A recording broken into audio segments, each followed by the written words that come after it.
I am in Cologne. It's cold outside, but it's going to get very warm inside soon. I have a feeling that the guys brought some more pyro.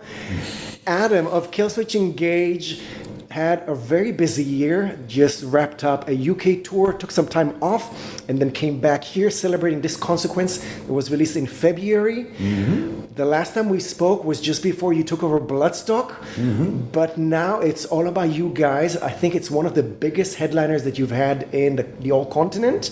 I think the one in London a few weeks ago was the biggest one. That was a very big show, yes. But now still taking over Europe. How are you doing, Adam? Thank you very much for joining me. I'm good today. Thanks for hanging out. And I'm a little groggy because of all of the delicious German beer, but and a little bit of the jet lag, mix those things together, you know. Does it mean you need more beer to wake up? That's how you do it, right? Yes. Okay, yeah. You fight the hangover by just pushing it to another day. Yeah, right. Another beer. Yeah. But let's talk about the album. The last time we spoke, you were working on that. We were still celebrating a tournament, and it's been 6 years between. So can we talk about the positive side of it, actually? We took way too long for that one, man. There was that whole COVID thing screwed it all up. Yeah. But we're finally getting to do a headline run on the new record, and it feels great to be playing new material and the newer stuff, and of course we're bringing some of the old too. But yeah, it's been a good time. So glad to be doing it. What's the best memory from recording it? Obviously, surviving COVID, getting creative again, going on the road. We said Bloodstock, headlining Bloodstock, but also some massive shows on this tour. So what's the most positive memory from this consequence so far? Well, it has to be the shows. Watching people learn the new material and sing along with the new material, that's always really, really cool. It's just seeing people enjoy it, that's why we do it, Well, that's why I'm here as well. I cannot wait to see it on stage later, and we'll see how much of it took over the set. So I'm ready. But I don't know, it might be just me, because sometimes I interpret the songs completely different than what you guys meant, but I feel like you took another step from the kind of personal sphere into the more global social sphere. Again, it could be me, so feel free to correct me, but it feels like you guys got more responsible, more... we're growing up. Yes. Yeah. So did I get it right? Is it more about making a statement? I suppose there's a little bit more of a... statements in there, and kind of a touch on what's happening in society and things like that. Of course, I think that there was some of that in the last record as well. But yeah. Do you guys feel like artists in general, whether it's musicians or anyone with a platform, should take advantage of their platform and call out for change? I don't think they necessarily have to. I feel like if people would like to, if artists would like to, that's when they should speak up and say something. If they feel passionately about something, absolutely. Yeah. Do you guys take advantage of your platform on stage and between songs, maybe clarify something, call for unity, which is also a big topic with you guys? Yeah, I know Jesse loves to spread the positivity. Just a lot of hope. He's got a lot of really, really good messages, and he does talk about some of them on stage, yeah. So after calling for unity and change and positivity, you guys say go and destroy each other in the mosh pit? Yes, of course. So what kind of feelings? Open it up! And then give each other a hug, and it's all good. So did you change the mosh pit? The mosh pit is all about love now? It's a hug pit. Okay, I love that. Yeah. So what kind of feelings? Snuggle pit. So what does it feel for you to see everyone in the mosh pit? Or what kind of feelings can you detect in the mosh pit from the stage? I like seeing excited people just having fun, letting it out, and just partying, I think that's, like I was getting at earlier, like just watching people enjoy themselves and, sharing the songs with people and feeling that. It's just the reason why we do it, So it's about a good time, And if we step out of the mosh pit, outside of the venue that sometimes hits us with the real world. So as we said, the tournament was released in 2019, already started calling for unity, and then we had COVID, and we had some wars, and then this consequence was released, and then we had Trump. But then I feel like there is a wind of change as well around that. Are you a bit more optimistic about the world, or are we going to expect another album that's all about, guys, we need to stop this? I'm a very pessimistic human being, actually. But you have to be optimistic. You have to have hope for it.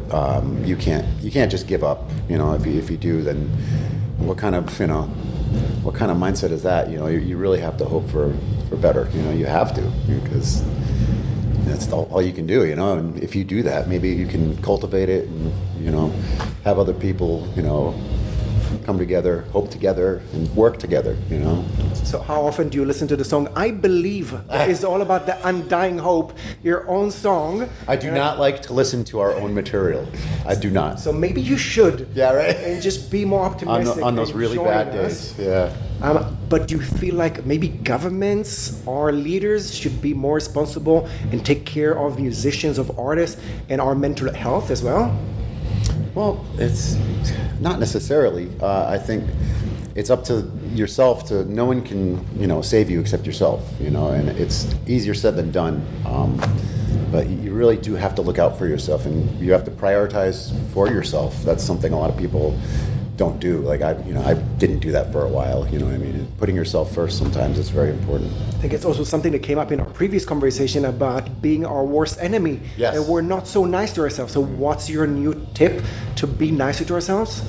Still working on it? You are asking the wrong person. You're going to send me back to the beer butchin. Yeah. Like I said, it's just looking out for yourself and, prioritizing time for yourself and happiness, And I know that a lot of musicians are being asked about AI affecting art. That's insane. But something new that I kind of picked up on, I got some comments and some advertisements. Maybe it's the algorithm telling me that I need to check it out.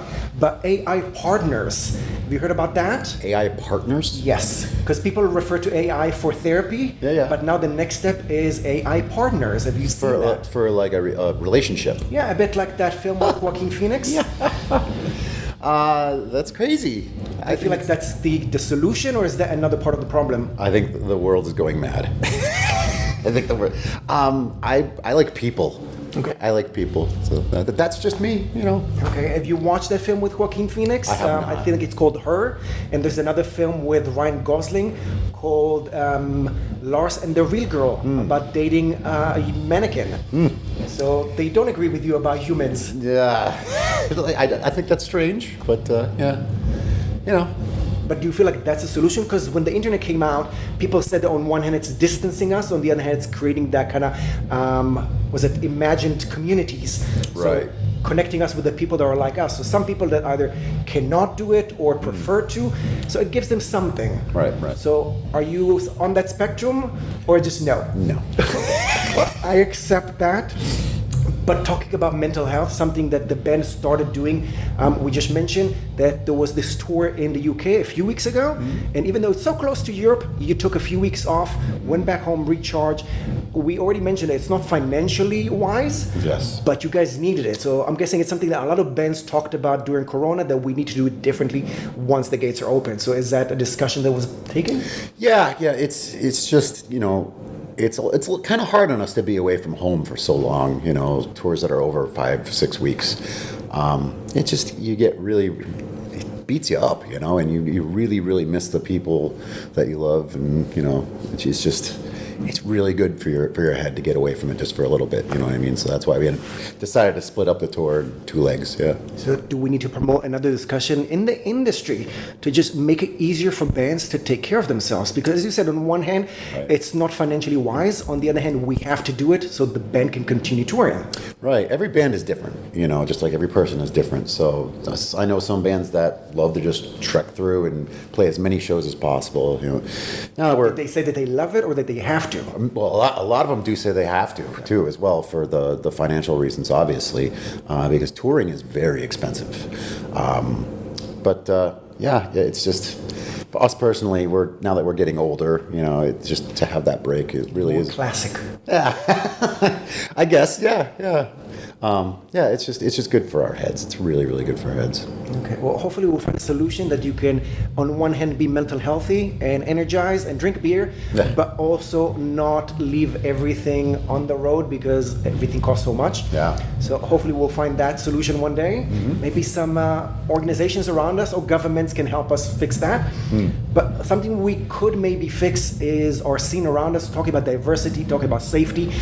to make it more open, more safe for more musicians to pick up an instrument on the gender spectrum, on the sexuality spectrum, on the ethnicity, to make everyone feel safe and welcome. From your experience, is there anything that we can do, should do, or completely stop to make everyone feel welcome on stage and in the mosh pit? Well, I think first it starts with just not being an asshole. You know, I think people need to realize, you know, that this like the racism and the sexism, that stuff still exists. It still exists. Acknowledging it is first, right? And then saying to people it's not okay. You know, just people are people. Doesn't matter what they look like, who they love. You know, people are people.